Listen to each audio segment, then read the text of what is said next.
Hello दोस्तों, नमस्कार। कहानी बालकनी लव। ये कहानी के पात्र और घटनाएं सभी काल्पनिक हैं। मेरा नाम सुरेश है। मैं एक बड़े शहर में नौकरी करता हूँ। घर की हालात ठीक न होने के कारण हमेशा से मुझे घर की ही जिम्मेदारियाँ रहीं, इसलिए प्यार और लड़की कभी मेरी ज़िंदगी में आई ही नहीं। लेकिन अब एक महीने से मुझे प्यार क्या होता है इसका एहसास हो रहा है। मैं जिस फ्लैट में रहता हूँ वो एक सोसाइटी में है और मेरे फ्लैट की बालकनी से मुझे रोड के उस पार एक लड़की अपने फ्लैट की बालकनी से बैठी दिखती रहती है। शुरुआत में मुझे लगा कि यह मेरी गलतफहमी है, लेकिन जब यह बार बार होने लगा तो मुझे यकीन आया कि शायद मेरी तरफ वो भी प्यार की तलाश में है। मैं अपने ऑफिस से शाम 6 बजे आता और आते ही सबसे पहले बालकनी में जाता। मेरे आने के ठीक 5 या 10 मिनट बाद ही वो आ जाती। अपनी बालकनी की चेयर पर बैठकर एकटक मेरी ओर ही देखा करती। हम दोनों कभी एक दूसरे की तरफ देखते, कभी देखकर हंसते। हमारे फ्लैट की दूरी इतनी थी कि हमारी आवाज़ एक दूसरे तक नहीं पहुंच सकती थी। शुरुआत में मुझे लगा कि मैं पागल हूँ, लेकिन फिर धीरे धीरे मुझे ये अच्छा लगने लगा। हम दोनों करीब 1 घंटे तक ऐसे ही एक दूसरे की तरफ देखा करते, फिर वो अंदर चली जाती। मैंने ऑफिस से छुट्टी लेकर कोशिश करी कि शायद दिन में कहीं वो नीचे मुझे दिखाई दे तो मैं उसके सामने जाकर उससे बात करूं, लेकिन ऐसा नहीं हुआ।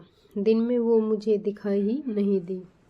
हमारे मिलने की जगह थी बस वो बालकनी और हमारा एक दूसरे को लगातार देखते रहना।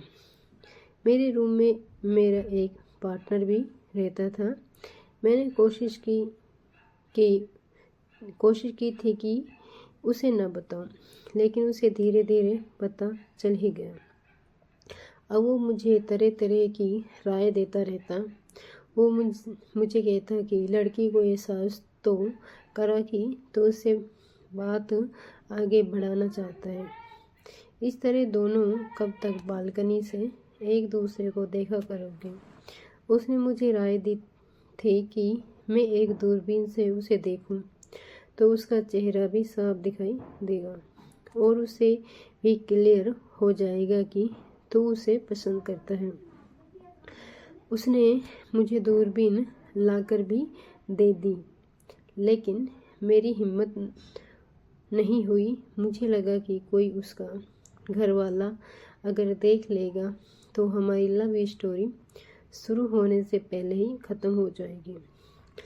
सिलसिला यूं ही चलता रहा। मैं बालकनी में उसे देखकर ही खुश था, लेकिन अब मैं भी चाहता था कि बात कुछ आगे बढ़े। फिर मेरे दोस्त ने एक आइडिया दिया। वो एक सेल्स कंपनी में काम करता था जो वाटर प्यूरीफायर बनाती थी। उसने कहा कि हम दोनों उस बिल्डिंग में सेल्स के लिए जाएंगे। मेरा मन अभी भी विचलित था। मेरे मन में सवाल थे कि कहीं उससे मिलकर मुझे जो अभी खुशी मिल रही है वो भी ख़त्म ना हो जाए। लेकिन अब मिलना ज़रूरी हो गया था। उसे भी एहसास होना चाहिए कि मैं उसे देखना चाहता हूँ। आखिर वो लड़की होकर पहले किसी भी बात की पहल तो कर नहीं सकती। आखिर मैंने अपने दोस्त की बात मान ली और हम दोनों उसकी बिल्डिंग में जा पहुँचे। उसके फ्लैट के सामने जाकर मेरे पेट में जैसे कई तितलियाँ उड़ने लगी। सोच रहा था कि कहीं हमें देखते ही उसके घर में कोई ना खेकर दरवाज़ा बंद ना कर दे। जी, तो चाह रहा था कि वो ही दरवाज़ा खोले। दरवाजे की बेल बजाई। दरवाज़ा कोई अंकल ने खोला था। मेरे दोस्त ने अपनी रटी रटाई बात बोलना शुरू कर दिया। अंकल ने कहा नहीं, हमें नहीं चाहिए। फिर भी वो नहीं माना और कहा कि अंकल आपको एक बार दिखा देते हैं, पानी भी पिला देना अंकल ने बोला हाँ ठीक है, अंदर आ जाओ। अंदर हॉल में गए। सोचा था कि उसके घर जाते ही वो दिखाई देगी, लेकिन ऐसा नहीं हुआ। बेडरूम के दरवाजे बंद थे। हम लोग अंकल को डेमो देने लगे। अंकल अच्छे थे, हमारी बात उन्होंने सुनी। हम लोग जाकर शाम को गए थे और मैंने सोचा था कि वो बालकनी में जब मुझे देखने जाएगी तो अपने ही घर में मुझे देखकर हैरान हो जाएगी। अब समय हो गया था और एक बेडरूम का दरवाज़ा खुला। सामने वो उसे देखकर मेरी तो धड़कन रुक गई। बहुत सुंदर लग रही थी। उसकी नज़र मेरे पर ही मुस्काए उसके चेहरे पर थी। मुझे लगा कि उसने मुझे पहचान लिया। जैसे ही वो बालकनी की ओर जाने लगी, अंकल खड़े होकर उसका हाथ पकड़ने लगे। उसने कहा मामा, आपको रोज़ बताना पड़ता है, मैं खुद जा सकती हूँ। मैं हैरान और उसे ही देखता रहा। बालकनी का वो रास्ता छोटा था, लेकिन वो धीरे धीरे चल रही थी। अंकल हमारी ओर देखकर बोले मेरी भांजी है, ये देख नहीं सकती। रोज़ शाम को इसे बालकनी में खड़े होकर हवा खाना, शोर सुनना अच्छा लगता है। जिद्दी है, हाथ नहीं पकड़ने देती। कहती है कि आप अंधे हैं क्या जो मेरा हाथ पकड़ रहे हैं। मैं उसी की ओर देख रहा था।